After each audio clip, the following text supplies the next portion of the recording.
आज का जो वो चैप्टर जो ना हमारा कौन सा था, लास्ट चैप्टर अमृता क्या पढ़े थे हम? व्यक्तिगत राजनेता सरकार। नहीं वो तो है, वो पूरे चैप्टर का क्या नाम है? विविधता है, ठीक है, डेमोक्रेसी एंड डाइवर्सिटी, पूरे चैप्टर का नाम था वो। हाँ, उसको हमने खत्म कर लिया। अब जो अगला चैप्टर हमारा है वो है जेंडर, रिलीजन एंड कास्ट, ठीक है। ये हमारा आज का टॉपिक है, हम इसे पढ़ेंगे ना। इसको शुरू करने से पहले मैं थोड़ा सा पीछे चलता हूं, उसमें एक चीज सुधारनी है। हमने पार्लियामेंट के बारे में पढ़ा था ना, कोई भी बिल कानून कैसे बनता है, पढ़ा था थोड़ा सा। उसमें कैसे पढ़ा था, कोई भी बिल पहले कहाँ जाता है, या तो लोकसभा में जाएगा या राज्यसभा में जाएगा, ठीक है। उसके बाद वो दोनों सदनों से पास होकर कहाँ जाता है, राष्ट्रपति के पास।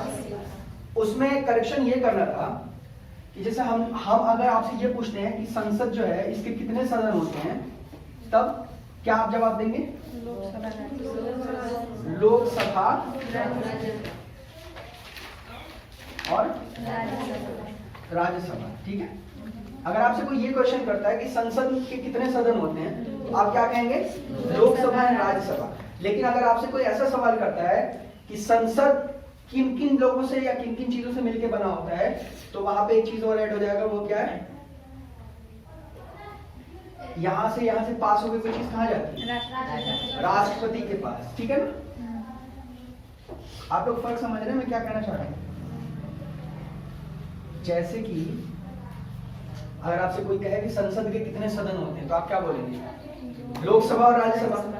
और अगर आपसे कोई ये सवाल करे कि संसद किन किन लोगों से या किन किन चीजों से मिलकर बनता है, ऑर्गन्स ऑफ द पार्लियामेंट कौन कौन लोग होंगे? लोकसभा, राज्यसभा और राष्ट्रपति, ठीक है। सिर्फ आप ये नहीं कहेंगे कि लोकसभा और राज्यसभा ही होता है। उस दिन मैं ये चीज बताना भूल गया था। हाँ, मैंने ये बात बताई थी कि संसद के 2 सदन होते हैं ना, लेकिन अगर आपसे कोई ये सवाल कर बैठे कि संसद किन किन लोगों से या किन किन चीजों से, किन किन ऑर्गन से मिलकर बनता है, तो वो 3 है ना, लोकसभा, राज्यसभा और राष्ट्रपति, ठीक है। माय अपोलोजाइज, मैं आपको ये बता नहीं पाया था। आगे बढ़े, ठीक है। आज का हमारा टॉपिक है जेंडर, रिलीजन एंड कास्ट, ठीक है। एक ओवरव्यू ले लेते हैं कि हम इसमें पढ़ने क्या जा रहे हैं। हम सिविक्स पढ़ रहे हैं ना, पॉलिटी भी कहते हैं इसको। हर चीज, हर टॉपिक में किसकी बात होगी? पॉलिटिक्स की, है ना। घूम फिर के हम कहाँ जाएंगे? पॉलिटिक्स पे। तो ये जो तीनों चीजें हैं ना, जेंडर है, रिलीजन है और कास्ट है, इसका हम देखेंगे कि पॉलिटिक्स पे क्या असर पड़ता है और पॉलिटिक्स का इन पे क्या असर पड़ता है। फॉर एग्जाम्पल हम पढ़ेंगे, जो पहला टॉपिक हमारा होगा इसमें, जेंडर एंड पॉलिटिक्स, ठीक है। मैं एक ओवरव्यू दे रहा हूं कि हम पढ़ने क्या जा रहे हैं इस चैप्टर में। तीसरी चीज पढ़ेंगे रिलीजन एंड पॉलिटिक्स।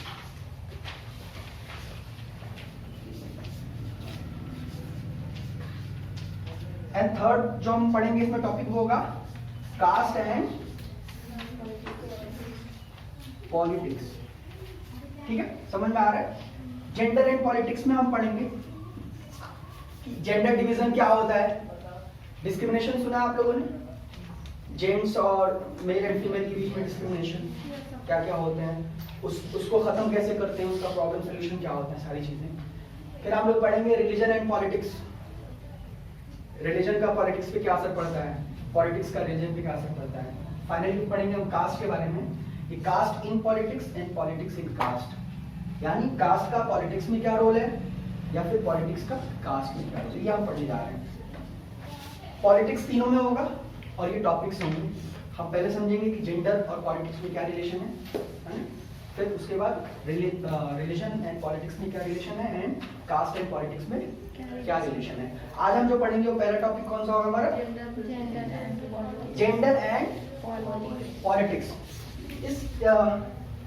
इस टॉपिक को शुरू करने से पहले एक जनरल सा सवाल है कि जेंडर और सेक्स में क्या फर्क होता है।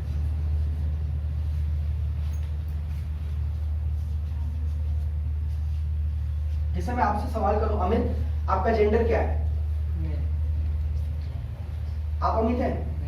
अमित से मैं पूछ रहा हूं, अमित बताइए जेंडर आपका क्या है? मेल। वेरी गुड, बैठ जाइए। आप शुभम, हाँ? शेखर, आप बताइए आपका सेक्स क्या है? 14 होगा, 15। सेक्स में पूछ रहा हूँ, आपका सेक्स क्या है? कभी आप फॉर्म भरते हैं तो आपके कॉलम में आता है ना सेक्स क्या है। आप बताइए आपका नाम क्या है? विशाल। हाँ आप बताएं, आप बैठ जाइए, कोई बात नहीं। वेरी गुड, तो बैठ जाइए। मैंने अमित से पूछा आपका जेंडर क्या है, तो उन्होंने बताया मेल, ठीक है। विशाल से पूछा, विशाल आपका सेक्स क्या है, तो उन्होंने क्या बताया? तो दोनों चीज तो सेम है, तो नाम अलग अलग क्यों? क्वेश्चन उठता है ना, जब दोनों चीज सेम है तो इनका नाम अलग अलग क्यों रखा गया? आप एज बता रहे थे पहले, सेक्स का मतलब एज नहीं होता। अब मैं फर्क बता देता हूँ। ये जो है ना बायोलॉजिकल टर्म है। बायोलॉजी जब आप पढ़ेंगे ना तो वहां पे कहीं पे ये जेंडर नहीं होगा, वहां सेक्स की बात है। सेक्स इन द सेंस हम जेंट्स और लेडीज में, मतलब मेन एंड वुमेन में फिजिकल तौर पे बहुत सारे चेंजेस होते हैं ना, उसके आधार पे सेक्स डिसाइड किया जाता है कि ये मेल है या फीमेल है। समझ गए? फिजिकल तौर पे चेंजेस होते हैं, उनको देख के बताया जाता है कि ये मेल है फीमेल। लेकिन जेंडर जो है ना, ये सोशल टर्म है, ये बायोलॉजिकल टर्म है, ये सोशल टर्म है। फॉर एग्जाम्पल, अगर आपके घर कोई बच्चा पैदा हुआ, बेबी बॉय, लड़का हुआ, तो अगर कोई गिफ्ट लेने जाता है तो क्या लेता है उसके लिए? उसके लिए बंदूक लेगा, कारें लेगा, हवाई जहाज लेगा, ठीक है, भालू लेगा, ये सब चीजें लेगा। और अगर बेबी गर्ल है, लड़की है, तो फ्रॉक लेगा, गुड्डा लेगा, गुड़िया लेगा। मतलब समाज ने एक परसेप्शन बना रखा है कि ये लड़की है तो ये गुड़िया से ही खेलेगी, ये लड़का है तो ये बंदूक से ही खेलेगा, ये लड़का है तो ये पैंट शर्ट पहनेगा, ये लड़के तो इसके लिए फ्रॉक ले लेते हैं। तो ये सामाजिक तौर पे ये डिवीजन है ना, और ये बायोलॉजिकल टर्म है, यानी बायोलॉजिकल डिवीजन। समझ में आया? ये सामाजिक डिवीजन है और ये बायोलॉजिकल। समझ में आया? कोई भी प्रॉब्लम? सोशल टर्म है जेंडर और ये बायोलॉजिकल टर्म। तो हम क्या पढ़ने वाले हैं? यही जेंडर। दोनों चीजें सेम है, लेकिन ये सोशल तौर पे हम सोशली डिस्क्रिमिनेट करते हैं, फर्क समझते हैं, उसको जेंडर कहते हैं। और बायोलॉजी जिसको इस्तेमाल करता है वो सेक्स होता है। खैर, तो हम किसको पढ़ेंगे? जेंडर को पढ़ने की कोशिश करेंगे। Gender and politics. जेंडर समझ में आया ना? कितने किस्म के जेंडर होते हैं? ठीक है, तो हम बेसिकली मेल एंड फीमेल्स के बारे में पढ़ेंगे। अब देखिए, जेंडर, मैं एक शब्द लिखूंगा यहाँ पे, जेंडर डिवीजन। इससे क्या आप लोग मतलब समझते हैं? अमृता, इससे क्या मतलब समझते हैं? Gender division. डिवीजन का मतलब परहीन, डिवीजन का मतलब फर्क होता है ना। फर्क में हिंदी में क्या कहते हैं उसको? अंतर या भेदभाव। और जेंडर यानी जेंडर के आधार पर जो अंतर होता है हमारे बीच में, उसको हम जेंडर डिवीजन कहेंगे। हमारी सोसाइटी में है, जेंडर के हिसाब से अंतर है, हमारे में भेदभाव होता है। होता है? सब लोग अग्री कर रहे हैं? होता है कि नहीं? कैसे कैसे होता है?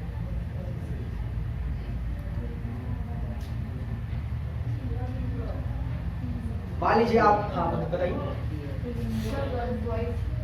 कोई काम रहेगा, तुम्हें नहीं करना है, हाँ। लड़की हो, हाँ, लड़के हैं, खाना नहीं बनाएंगे, हम लड़के हैं। वही बात है। तो जेंडर डिवीजन, और बैठ जाइए। जेंडर डिवीजन ऐसे ही होता है कि हमारे दिमाग में एक परसेप्शन बना हुआ है कि जैसे मैं आपसे कहूँ कि आप लोग लंच लाया करिए ना, स्कूल में आपको लंच लाना है, तो आप लोगों के दिमाग में क्या चलेगा? घर पे जाऊंगा, मम्मी से बोलूंगा, मम्मी खाना बनाना और मैं कल से लंच लेके जाऊंगा। कभी दिमाग में आया कि मैं जाके, सर ने बोला लंच के लिए, मैं जाके पापा से कहूंगा या कहूंगी पापा लंच बना दीजिएगा, मैं कल लेके जाऊंगा, है ना? ऐसा नहीं होता ना। हमने डिवीजन फिजिकली, सोशली तौर पे हमने सोच रखा है कि ये काम मम्मी ही करेंगी और मैं कहूँ फीस जमा करने। जिनके फादर होंगे घर पे, जिनके फादर नहीं है, जिससे बाहर कमा रहे हैं तो अलग बात है, पापा घर पे होंगे तो सर ने फीस के लिए कहा है, मैं जाके पापा से ही कहूँगा या कहूँगा। ठीक है, तो ये जेंडर डिवीजन समझ में आ रहा है? हमने खुद जो है सोसाइटी को उनके कामों के हिसाब से बांट लिया है कि वो ये करेंगी तो वो मम्मी है, वो ये करेंगे तो पापा है। ठीक है, जेंडर डिवीजन समझ में आया? मेल एंड फीमेल को हमने अलग अलग तरीके से बांटा हुआ है। अब देखिए जेंडर डिवीजन से एक चीज निकल के आई। अब जैसे एक और एग्जांपल देख लीजिए, प्राइवेट एंड पब्लिक डिवीजन। अब इसका क्या मतलब हुआ? मैं आपको डिवीजन समझाने की कोशिश कर रहा हूँ, कैसे कैसे इनमें डिविजन्स होते हैं, अंतर कैसे कैसे होता है। प्राइवेट, पब्लिक को पहले समझिए फिर प्राइवेट समझिए। पब्लिकली जो काम होते हैं पब्लिक वाले, वो ज्यादातर कौन करता है? मेल करता है, फीमेल करता है? पब्लिक सेक्टर के पब्लिकली जो काम होते हैं में, जैसे मैं आपसे कहूँ कि आप लोगों को एनसीईआरटी बुक खरीद देगा तो बहुत सारी लड़कियां नहीं जाएंगी बाजार में, वो अपने भाई से कहेंगी, अपने फादर से कहेंगी। तो हमने ये सोच लिया है कि जो पब्लिक सेक्टर के काम है, पब्लिकली जो काम होते हैं, वो कौन करेगा? वो मेल ही करेगा। ये देखो यूनिवर्सल नहीं है कि सारे काम सारे घरों में ऐसे ही होता है या सारे लोग यही करते हैं। मैं मोस्ट ऑफ द सोसाइटी की मैं बात कर रहा हूँ, जो पीपल्स होते हैं वो यही सोचते हैं ना, ऐसी ही सोच है। समझ रहे हो आप लोग? पब्लिकली जो काम है वो मेल ही करेंगे। प्राइवेट जो काम है, घर में खाना बनाना है, कपड़े सिलना है, कपड़े धुलना है, घर के जो काम है कौन करेगा? फीमेल करेंगी। ऐसा होता है ना। पब्लिक प्राइवेट डिवीजन आपको समझ में आया कि हमारे दिमाग में ये डिवीजन है कि जो प्राइवेट काम है, जो घर के काम है, जो छोटे मोटे काम है, वो कौन करेगा? औरतें करेंगी। और जो पब्लिकली काम जो होते हैं, बड़े बड़े काम होते हैं, बाहर जाके काम करने होते हैं, वो कौन करेगा? मेल। तो जेंडर के हिसाब से डिवीजन आपको समझ में आया, मेल फीमेल में कैसे कैसे डिविजन होते हैं, प्राइवेट पब्लिक डिवीजन समझ में आया।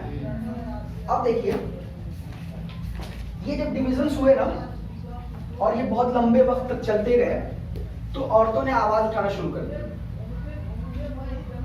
यूरोप में खासतौर से ये आवाज उठी थी।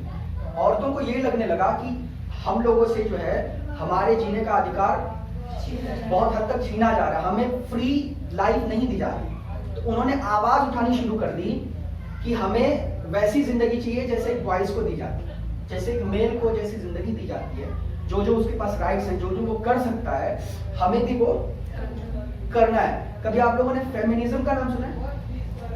किसी ने भी फेमिनिज्म का नाम सुना? फेमिनिस्ट मूवमेंट नहीं सुना है? सुना है? जर्मनी की थी ना वो, कंफर्म नहीं सुने हैं बड़े। वो ये एक मूवमेंट है, ये किसी का नाम नहीं, मैं आपको बता रहा हूँ। मैंने क्या कहा? फेमिनिज्म। मैं आपको बता रहा हूँ, ये बहुत लंबे वक्त से चलता आ रहा, चलता था ना, बहुत हमेशा से चलता चला आ रहा है। हमारी सोसाइटी क्या है? दो चीजें होती हैं, हिंदी में आप लोग कहते हैं पितृसत्तात्मक और मातृसत्तात्मक। इसका मतलब समझ में आया? पेट्रियार्कल सोसाइटी, पितृसत्तात्मक सोसाइटी नहीं, पितृसत्तात्मक। पितृ मतलब पिता, सत्तात्मक मतलब सत्ता, यानी पिता की सत्ता, यानी मर्दों की हुकूमत, मर्दों की सत्ता। हमेशा से ज्यादा वक्त तक किसकी सत्ता रही है पूरी दुनिया पे? मर्दों की। अभी इंडिया को ले लो, कितनी औरतें प्राइम मिनिस्टर बनी है यहाँ?